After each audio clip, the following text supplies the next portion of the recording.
मक्का का रोटी और सरसों का साग। साहब साहब क्या करिए, जल्दी उठाओ ना। उठा रहे हैं साहब बात सुनिए। साहब, सुनिए। ये सामान।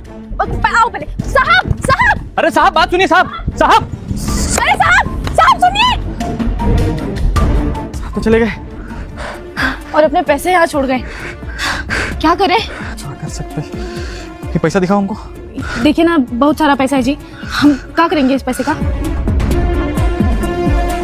अरे ये तो आधार कार्ड है ना। हाँ, आधार कार्ड ही है। देखो जरा, वही साहब है का? हाँ, लग तो वही रहे हैं। एड्रेस तो होगा के पीछे, एड्रेस तो लिखा हुआ है। क्या करे घूमती? हाँ, इस पे एड्रेस भी है। हम एक काम करें, ये पैसा इस एड्रेस को खोज के इस पे देने चले क्या? बहुत परेशान हो रहे होंगे ना। हाँ दे आते हैं जाके, और ज़्यादा दूर भी नहीं है, ज़्यादा 5 किलोमीटर होगा यहाँ से। अभी चलते हैं, वो गार्ड को बोल देते हैं सब सामान रख लेगा वो। हाँ, बाद में गार्ड को समझा देंगे। लेकिन इतना सारा पैसा ऐसे, एक काम करो, अपनी चुन्नी खोलो खोलो खोलो, ये चुन्नी में रखो सब, और चलो हमारे साथ आओ। नमस्ते मैडम। नमस्ते, तुम कौन? मैडम ये एड्रेस यहीं का है क्या? कहाँ नाम लिखा है ये? हिंदी में पढ़ो ना। सन्नी सिंह। हाँ, सन्नी सिंह। सन्नी सिंह यहीं रहते हैं का? यहीं रहते हैं। क्यों? ये तो बहुत अच्छी बात है। ये आधार कार्ड उन्हीं का है ना, देखिए जरा। ये आपको कहाँ से मिला? वो जिस सोसाइटी में हम काम करते हैं ना, तो हाँ ये आधार कार्ड गिर गया था, और साथ में कुछ और गिरा था साथ में। गोमती दो जरा।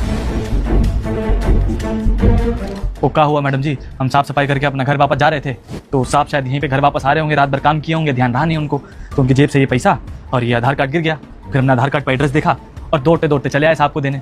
बड़े लोग हैं, पता नहीं किसको कौन सा पैसा देना हो। हम आवाज़ भी मारे थे, बहुत भागे भी उनकी गाड़ी के पीछे, लेकिन शायद गाड़ी में म्यूजिक चल रहा होगा उनका, तो बात सुनी ही नहीं हमारा बिल्कुल। हाँ जी, मेन साहब सच बोल रहे हैं। हम बहुत दौड़े थे साहब की गाड़ी के पीछे, ये तो बहुत तेज दौड़े थे, लेकिन साहब रोके ही नहीं गाड़ी और चले गए। हम खोजते हुए आए हैं यहाँ पर। आप ये पैसा ले लीजिए और हमारे कंधों से बोझ हल्का हो जाएगा। लाओ मुझे दे दो, मैं दे दूंगी उन्हें। आप एक काम करिए, ये लीजिए, साहब को दे दीजिएगा। रुकिए, हम कह रहे थे साहब का पैसा है, साहब को ही दे देंगे ना। अरे अभी वो घर पे नहीं है, वो आएंगे तो मैं उन्हें दे दूंगी, मुझे दो। घूमती क्या कर रही हो तुम? अरे साहब की मेहरारू है, उनको दे देंगे, बात तो एक ही पड़ेगा ना, कैसी बातें करती हो? लीजिए मेम साहब। अरे नहीं, तुम रुको, साहब का पैसा है, साहब के हाथों में ही दे देंगे। मेम साहब, अगर साहब घर में है तो आप उन्हें बुला दीजिए, हम ये सारा पैसा उनके हाथों में ही दे देंगे पैसा। तुम दोनों को कितनी बार बोल दिया मैंने, मेरे को पैसे दे दो, वो आएंगे तो मैं दे दूंगी। लाओ। चुप खड़ी रहो तुम एक मिनट। अरे मैडम ये भुरा गई है, कुछ भी बोल रही है। आप पैसा रखिए, साहब को नमस्ते बोलिएगा और पैसा दे दीजिएगा उनके हाथ में, बोल दीजिएगा हम दे गए थे, और कुछ गायब नहीं है इसमें से। Thank you. रुक जा बेटा, मुझे इग्नोर मत कर, आज तुम्हारे घर में खुशखबरी आएगा। बस तुम वीडियो को लाइक, चैनल को सब्सक्राइब कर दे, और जाते जाते कमेंट में ये इमोजी लिख। बहुत अच्छा काम किया, नहीं मन को सुकून मिल गया एकदम। चलो। क्या खा के अच्छा काम किए? अरे दिमाग से पागल हो गया तुम? इतना सारा पैसा उठाकर उस साहब की बीवी को दे दिए। अरे आजकल की बीवी के बारे में आप लोगों को कुछ पता नहीं है क्या? दुनियादारी कैसी है? वो सारा पैसा साहब